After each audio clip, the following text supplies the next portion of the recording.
পণ্ডিত মশাই, এই শ্লোকটার অর্থ বুঝতে পারছি না। কোন শ্লোকটার কথা বলছিস? স্বদেশে পূজ্যতে রাজা, বিদ্যান সর্বত্র পূজ্যতে। শোন, সবাই মন দিয়ে শোন। বিদ্বান ব্যক্তির সম্মান সব জায়গায়, বিশ্বের যে কোনো স্থানে বিদ্বান ব্যক্তি পুজো পায়, কিন্তু রাজা শুধু স্বদেশেই সম্মান পায়। দেখতে এলাম পণ্ডিত। কিরকম লেখাপড়া চলছে? চলছে, মহারাজের পদোন্নতায় ভালোই চলছে। এখন কি পড়ানো হচ্ছে? শ্লোক আর শ্লোকের ব্যাখ্যা। এখানে ঢুকতে ঢুকতে শুনলাম তুমি বলছো বিশ্বের যে কোনো জায়গায় শুধু বিদ্বান ব্যক্তিরাই সম্মান পায়। মহারাজ শুধু স্বদেশেই সম্মান পায়। ইস, কি বাজে কথা! এই কথা শোনাও পাপ। আচ্ছা পণ্ডিত মশাই, আপনার কথা মতো ওই মহারাজের কোনো সম্মান নেই, এটা আপনি বলতে পারলেন? বলতে মুখে বাঁধলো না। মহারাজের অর্থ সাহায্যে তোমার পণ্ডিতই চলছে, আর সেই মহারাজকেই তুমি ছোট করছো পণ্ডিত। আপনার কোথাও ভুল হচ্ছে মন্ত্রী মশাই। পুঁথিতে যা লেখা আছে আমি সেটাই বলেছি, পুঁথির বাইরে আমি কিছুই বলিনি। পুঁথিতে যা লেখা আছে তা সব সময় বলতেই হবে, এই মাথার দিব্যি তোমাকে কে দিয়েছে পণ্ডিত? তুমি নতুন কিছু বলো। কি বলবো? বইতে যা লেখা আছে ঠিক তার উল্টো বলবে, কেমন? ভুল শেখাতে আমি পারবো না মন্ত্রী মশাই। ঠিক আছে, ঠিক আছে, তোমার সাথে রাজসভায় কথা হবে। হ্যাঁ, আমি এখন চলি। চল ঘটা ঘটা, চল।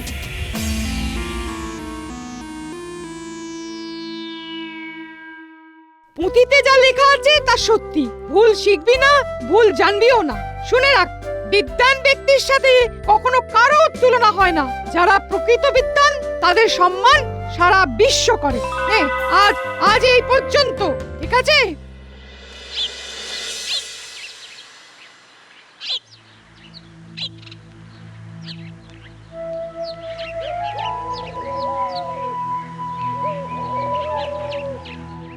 কি রে, তোরা এমন ভাবে মুখ ভার করে আছিস কেন? কি হয়েছে? হ্যাঁ, আজ পাঠশালায় মন্ত্রী মশাই এসেছিলেন, তারপর পণ্ডিত মশাই আমাদের পড়াচ্ছিলেন। আচ্ছা দাদু, রাজা মশাইকে শুধু দেশেই চেনে, আর বিদ্বান ব্যক্তিকে সবাই চেনে? হ্যাঁ, বিদ্বান ব্যক্তির কদর সর্বত্র, তাতে মুখ ভার হবার কি হলো? মন্ত্রী মশাই পণ্ডিত মশাইকে বললেন যে বইতে যা লেখা আছে তার উল্টো পড়াতে। বুঝলাম, তার মানে মন্ত্রী মশাই ওখানে গিয়ে পণ্ডিত মশাইকে হুমকি দিয়ে এসেছেন। তোরা কিছু চিন্তা করিস না, ও আমি দেখে নিচ্ছি। ও গোপাল দাদু, এবারে আমাদের পাঠশালায় সরস্বতী পুজো হবে তো? হবে না মানে? হতেই হবে। তোরা যা, শান্তি মনে ঘরে গিয়ে পণ্ডিত মশাই যা বলেছেন সেটা হবার চেষ্টা কর, দেখবি মা সরস্বতীর কৃপা পাবি। চলি রে। ব্যাস, আর চিন্তা নেই। গোপাল দাদু যখন বলে দিয়েছে তখন আমাদের পুজো হবেই।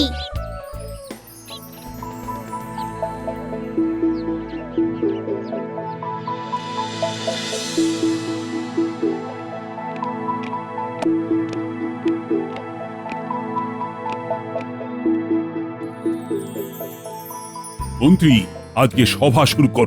মন্ত্রী মশাই শুরু করার আগে আমার একটা নিবেদন আছে মহারাজ। কি নিবেদন? মহারাজ, ওই বসন্ত পঞ্চমী তো এসে গেল, পাঠশালাতে তো বিদ্যাদেবীর আরাধনাটা করতে হবে। হ্যাঁ, হবে তো। ও পণ্ডিত, কবে পুজো? পুজো আর 10 দিন বাকি। কাজ শুরু করে দাও। আজই পুটোপাড়ায় গিয়ে একটা ভালো প্রতিমা পছন্দ করে অগ্রিম দিয়ে দাও, আর খাজানজিকে বলে যা লাগে নিয়ে নাও। এই বিষয়ে আমার কিছু বলার আছে মহারাজ। এই শুরু হলো মহারাজের কান ভাঙানি। উফ, সত্যি পারেন বটে, লাগানো ভাগানে একদম সর্বশ্রেষ্ঠ। আগের কথাটা আগে হোক মন্ত্রী মশাই, এত তাড়া কেন?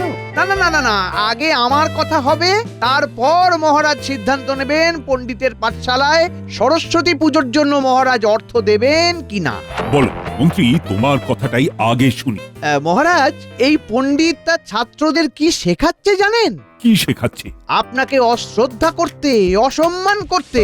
বলে কিনা রাজা শুধুমাত্র নিজের দেশেই সম্মান পায়, আর এই পণ্ডিত সারা বিশ্বে যেখানেই যাবে সেখানেই পুজো পাবে। ভাবুন। পণ্ডিত, তুমি বলছো এই কথা? পুঁটি একটা শ্লোকের অর্থ জানতে চেয়েছিল। স্বদেশে পূজ্যতে রাজা, বিদ্বান সর্বত্র পূজ্যতে। এর গুড়ো অর্থটাই আমি বলতে চেয়েছিলাম। দেখুন মহারাজ, দেখুন, আপনার সামনে আবার বলছে স্বদেশে পূজ্যতে রাজা। এই কথাটার বাংলা করুন। ভালো করেছো মন্ত্রী আমাকে সাবধান করে দিয়ে। আমি তোমার প্রতি খুব প্রসন্ন হয়েছি। এবার কি করা যায় বলো তো মন্ত্রী, তোমার অভিমত জানাও। পাঠশালার অনুদান বন্ধ করে দিন মহারাজ। শিক্ষা খাতে আর একটা মোহরও আপনি ব্যয় করবেন না। পণ্ডিত, মন্ত্রী কথা শুনলে তো? আজ থেকে তোমার পাঠশালার অনুদান বন্ধ হলো। এ আপনার কেমন বিচার হলো মহারাজ? একদম সঠিক কাজ হয়েছে গোপাল। যে পুঁথি মহারাজকে অসম্মান করে সেই পুঁথির পঠন পাঠনের কোনো প্রয়োজন নেই। মন্ত্রী, ঘেরা পিটিয়ে সমস্ত রাজ্যবাসীকে জানিয়ে দাও যে আজ এই মুহূর্ত থেকে রাজ অনুগ্রহে যেসব শিক্ষা প্রতিষ্ঠান আছে তাদের অনুদান বন্ধ। যথাজ্ঞা মহারাজ।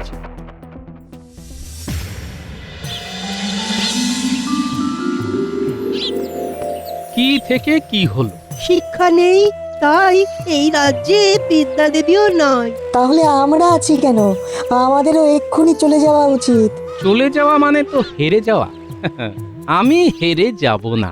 মন্ত্রীমশাইকে যোগ্য জবাবটা দিতে হবে বই কি। কাল থেকে আমার বাড়িতে পাঠশালা চলবে। হ্যাঁ, এটা ঠিক বলেছেন পণ্ডিত মশাই। বিদ্যা দেবীর আরাধনা চলবে। শুনুন শুনুন শুনুন, মহারাজ ঘোষণা করেছেন যে আজ থেকে সমস্ত শিক্ষা প্রতিষ্ঠানের ওপর থেকে অনুদান তুলে নেওয়া হলো। মহারাজ পাঠশালা বা অন্য যে কোনো শিক্ষা প্রতিষ্ঠানে সরস্বতী পুজো করবেন না। শুনুন। ঠিক আছে মন্ত্রীমশাই, আপনি ডালে ডালে গেলে আমি যাই পাতায় পাতায়। আর আপনি পাতায় পাতায় গেলে আমার যাত্রা চালক শিরায় শিরা। তাহলে এই বিদ্যা আর অবিদ্যার লড়াই শুরু। জয় আমাদের হবেই। জয় আমাদের পেতেই হবে। বিদ্যা মন্দিরে বিদ্যা দেবীকে পুনরায় প্রতিষ্ঠা করবই করব। পণ্ডিত মশাই, এবারের পুজো আপনার বাড়িতেই হবে। আর পোটোর সবচেয়ে বড় প্রতিমাকেই আমরা পুজো করব। চলো সবাই। কোথায় যাব গোপাল? ফিরবে কি আর কপাল? এখন যাব পোটোর কাছে প্রতিমার বায়না দিতে। মূর্তি কেনার অর্থ কোথায় গোপাল? বায়না করার মতো অর্থ আমার কাছে আছে পণ্ডিত মশাই। বাকি সব মায়ের উপর ছাড়লাম। মা যদি চান তার পুজো হবে, না চাইলে তো আমরা কিচ্ছুটি করতে পারবো না। চলুন, বাকি খেলা কাল রাজসভায় হবে।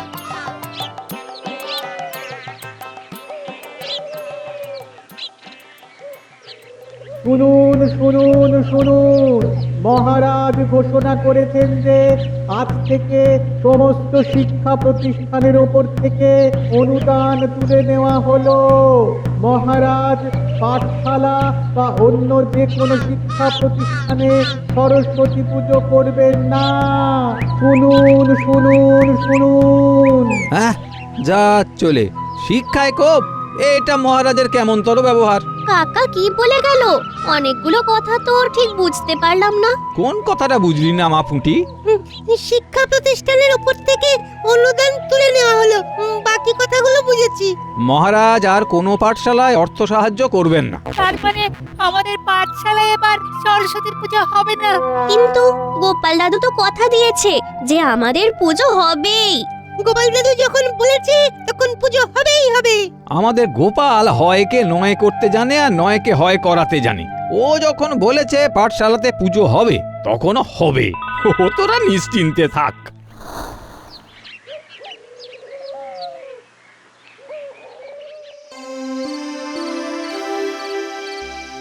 মহারাজ, এটা কি করলেন মহারাজ? রাজ্যের শিশুরা শিক্ষা পাবে না? না, পাবে না। যে শিক্ষা মহারাজকে ঘৃণা করাতে শেখায় সেই শিক্ষার কোনো প্রয়োজন নেই। শিক্ষা আপনাকে ঘৃণা করতে শেখায়? এরকম অদ্ভুত কথা আপনার মাথায় কে ঢোকালো মহারাজ? পণ্ডিত আমার খেয়ে আমার পরে ছাত্রদের শেখাচ্ছে স্বদেশে পূজ্যতে রাজা, বিদ্বান সর্বত্র পূজ্যতে। কথাটা তো সত্যি। সত্যি? তুমি আমার অর্ধাঙ্গিনী হয়েও এই কথা বলছো? আজ আমার চোখ খুলে দিয়েছে আমার মন্ত্রী। মন্ত্রী আপনার চোখ খুলে দেয়নি মহারাজ। ওই মন্ত্রী আপনার খোলা চোখে খুব চতুরতার সাথে অন্ধ করে দিয়েছে। আপনি প্রকৃত সত্যটাকে দেখতেই পাচ্ছেন না। মা সরস্বতীর কৃপাতে আপনার অন্ধ চোখে দৃষ্টি ফিরে আসুক, এই কামনা করি। তুমি কিচ্ছু চিন্তা করো না গিন্নি। এই রাজ্য থেকে মা সরস্বতীকে চলে যেতে দেব না, কিছুতেই দেব না। তোমার হাতে কিছু ক্ষমতা আছে? বেশি কিছু করলে মহারাজ তোমাকে এই রাজ্য থেকে বার করে দেবেন। সে উনি বার করে দিতেই পারেন, কিন্তু তাতে উনি জিতবেন না গিন্নি। ভুলে যেও না গিন্নি, রানীমা আছেন আমার পক্ষে। আমাদের সরস্বতী পুজো হবে তো? হবে না মানে হতেই হবে। দেখ না তোদের গোপাল দাদু কি করে। মাথায় তো বুদ্ধি এসেছে না গো, হ্যাঁ? মা সরস্বতী তো আর কৃপা করলো না, তাই বিদ্বান হতে পারলাম না। কিন্তু তিনি একেবারে নিরাশ করেননি, বুঝলে। বুদ্ধি কিছু দিয়েছেন ঘটে, সেই বুদ্ধির জোরে কিছু একটা তো করবই গিন্নি। যাক, তাহলে পুজো হবে। হবে মানে তোদের প্রতিমার বায়না দেওয়া পর্যন্ত হয়ে গেছে। আর ভোগ পাত পেরে খাওয়া। সেটাও হবে। আমি এবারে ভোগ রাঁধবো। এই দেখো দেখো, আবার ভোগ রাখতে গিয়ে পুড়িয়ে ফেলো না গো। যে রাঁধে সে যে চুলও বাঁধে, সেটা আবার প্রমাণ হবে গিন্নি।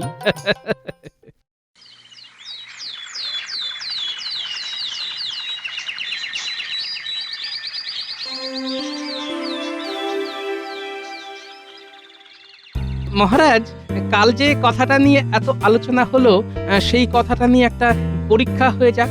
কি পরীক্ষা? কি পরীক্ষা সেটা বলার আগে একটা আর্জি আছে মহারাজ। বলে ফেলো।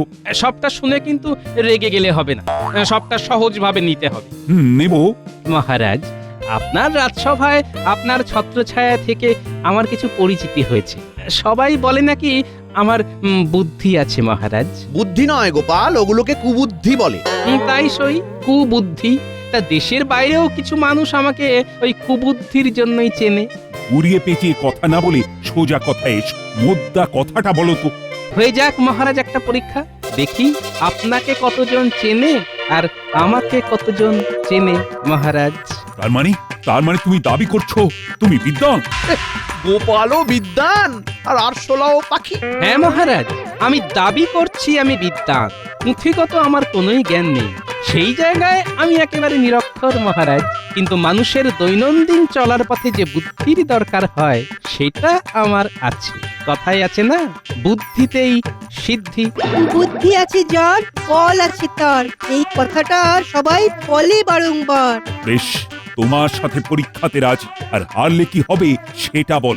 এই রাজ্য ছেড়ে চিরকালের মতো চলে যাব মহারাজ, আর কোনোদিন আসবো না। আর জিতলে মহারাজ? তোমার খুশি মতো যা চাইবে তাই পাবে। ঠিক আছে মহারাজ, আমার চাওয়াটা বলে দিই, খুব ছোট্ট চাওয়া। পাঠশালার পুজোটা প্রতিবারের মতো ধুমধাম করে যেন হয়। ঠিক আছে, তাই হবে মহারাজ। তাহলে কাল থেকেই আমাদের পরীক্ষা শুরু হবে। আমরা প্রথমে যাব বর্ধমান রাজ্যে, তারপর খাম্বাজ। বর্ধমান রাজ্যে? বাহ বাহ বাহ বাহ! বর্ধমান রাজ্যে মহারাজকে সবাই চেনে। খাম্বাজ রাজ্যের লোকজনও আমায় ভালো চেনে। একজন রাজাকে চিনবে না, তা আবার হয় নাকি? এবার পরীক্ষার নিয়ম কানুনগুলো শুনুন। আমরা তিনজনে যাব। তিনজন কে কে? আমি, আপনি আর মহারাজ। তিনজনেই ছদ্মবেশে যাব, আর একটাই প্রশ্ন করব। কি প্রশ্ন? কৃষ্ণনগরের কি বিখ্যাত?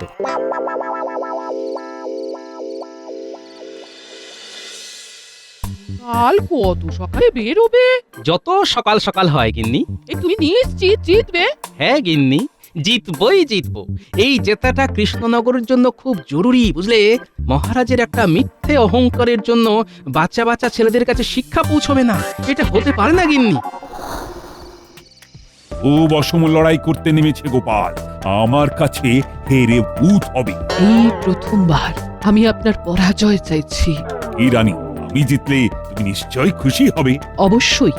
কি আর করব, আপনাকে মিথ্যে বললাম। আপনি কাল কখন রওনা দেবেন মহারাজ? সূর্য ওঠার পর। এতদিনে গোপাল নিজের পায়ে কুড়ুল মারলো। করে গোপাল হেরে যাক, এটাই চাই। হারবে তো বটেই।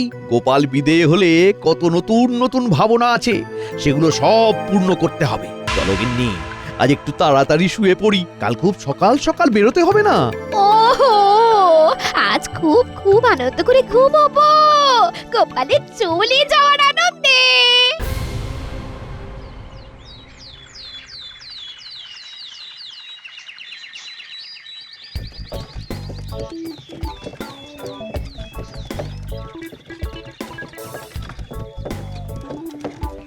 মহারাজ, একটা কথা বলবো? বল। আপনাদের তিনজনেরই ছদ্মবেশটা কিন্তু দারুণ হয়েছে, কাউকে চিনতে পারা যাচ্ছে না। না চিনতে পারাটাই তো দরকার। এখানেই নামিয়ে দাও মহারাজ। এবার আমাদের নামতে হবে, আমাদের পরীক্ষাটা দিতে হবে। চলো মন্ত্রী, তুমি আমার পেছন পেছন এসো। মন ভরে তোমার পরাজয়টাকে উপভোগ করো গোপাল। ঠিক আছে।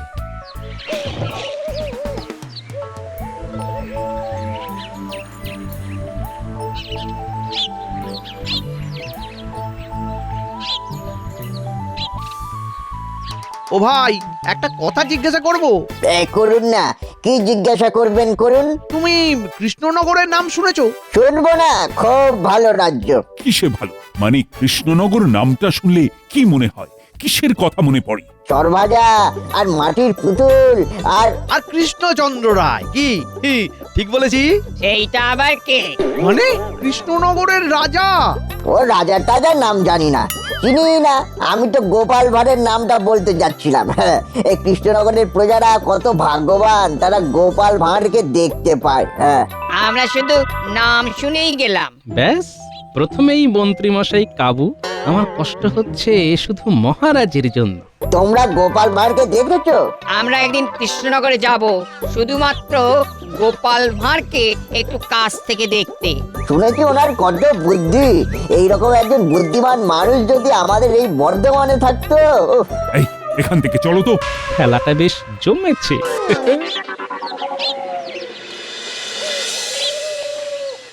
ওখানে কি যে হচ্ছে কিচ্ছু বুঝতে পারছি না।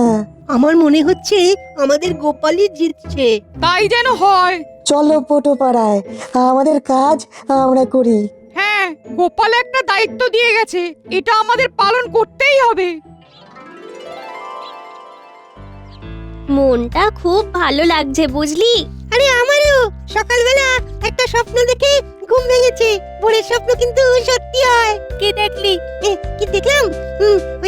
দেখলাম কি ওই পণ্ডিত মশাইয়ের বাড়িতে সরস্বতী পুজো হচ্ছে। গোপাল দাদু ভোগ রাঁধছে, মহারাজা রানীমা এসে আমাদের সাথে ভোগ খাচ্ছেন। গোপাল দাদু ঠিক জিতে ফিরবে, আমার মন বলছে।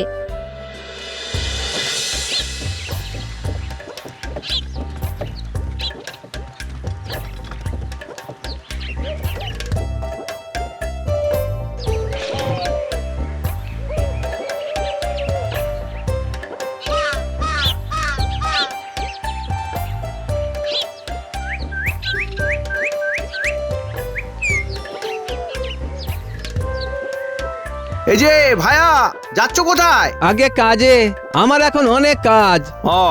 আমরাও কাজে এসেছি, আমাদেরও অনেক কাজ। দেখে তো মনে হচ্ছে না। তুমি এরকম বিটকেল গলায় হাসলে কেন? না হাসার কি আছে? যারা এই রকম কাজের সময় অন্যের সময় নষ্ট করে তাদের দেখে হাসাই উচিত। ওরে বাবা রে, এই যে দেখি মারাত্মক ব্যস্ত মানুষ। এনাকে ধন্যবাদ দিয়ে ছেড়ে দাও। ছেড়ে দাও মানে? আমাকে ডেকে যখন দাঁড় করানো হয়েছে তখন এনার কি দরকার তা না জেনে তো ছাড়বো না। জমে গেছে জোকের মুখে একেবারে নুন। আমার আর কোনো প্রয়োজন নেই, তুমি যাও যাও যাও যাও, তোমার কাজে যাও। তোমরা তো ভারী অদ্ভুত, যখন কোনো কাজ নেই তখন আমাকে দাঁড় করালে কেন তার উত্তর দাও। ঠিক আছে, নাও প্রশ্ন করো। দুটো প্রশ্ন করব? আচ্ছা, আমাকে কি তোমার ছাত্র বলে মনে হলো? তোমাকে কিন্তু আমার মোটেও পণ্ডিত বলে মনে হচ্ছে না, কিরকম একটু কুচুটে কুচুটে লাগছে। কৃষ্ণনগরের নাম শুনলে তোমার কি মনে হয়? তা তোমরা কোত্থেকে আসছো বলো তো? আমরা কৃষ্ণনগর থেকে আসছি। তোমরা তো আচ্ছা বোকার হদ্দ, সেই কৃষ্ণনগর থেকে এই খাম্বাজে এসেছো এই কথাটা জিজ্ঞেস করতে? তোমাদের মতন বোকা লোকেদের মাঝে যে গোপাল ভাঁড়ের মতন বুদ্ধিমান মানুষ কিভাবে এলো কে জানে। বোকার হদ্দ। ছাড়ো।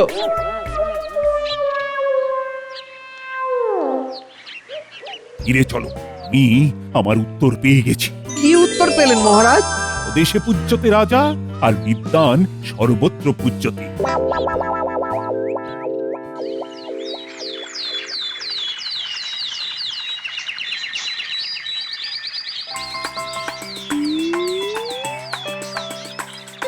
অবশেষে পুজো হলো গোপাল। সবই আপনার জন্য রানীমা। না গোপাল না, তুমি প্রমাণ করলে যশস্বী মানুষ, বুদ্ধিমান বিদ্বান ব্যক্তিরাই পুজো পায়। রানীমা, আমি নিরক্ষর, মা সরস্বতীর কৃপা আমি পাইনি, তাই আমি চাই রাজ্যের প্রতিটা বাচ্চা যেন শিক্ষিত হতে পারে। মহারাজকে হারিয়ে আমি খুশি হইনি রানীমা। কিন্তু মহারাজের পরাজয়টার প্রয়োজন ছিল। ওং ওইং সরস্বত্যই নমঃ। মহাপূজার পুষ্পাঞ্জলি সমাপ্ত। নাও নাও, সবাই মায়ের কাছে প্রার্থনা করো। মা, আমাকে জ্ঞান দাও, ভক্তি দাও, অবিদ্যা দূর করো, আমায় মানুষ করো। মা, আমাকে জ্ঞান দাও, ভক্তি দাও, বিদ্যা দূর করো। ও মা, মা গো, আমাকে সত্যিকারের জ্ঞান দাও। আমি তোমাকে অনেক অনেক অপমান করেছি পণ্ডিত। আমি তোমাকে অনেক ভুল কথা বলেছি, ক্ষমা করে দিও। একদম সঠিক কথাই পুঁথিতে লেখা আছে পণ্ডিত। আজ এই দেবীর কাছে প্রতিজ্ঞা করছি, বিদ্যা মন্দিরে এই বিদ্যা দেবীকেই স্থাপন করব। সাধু, সাধু, সাধু। ওং নমঃ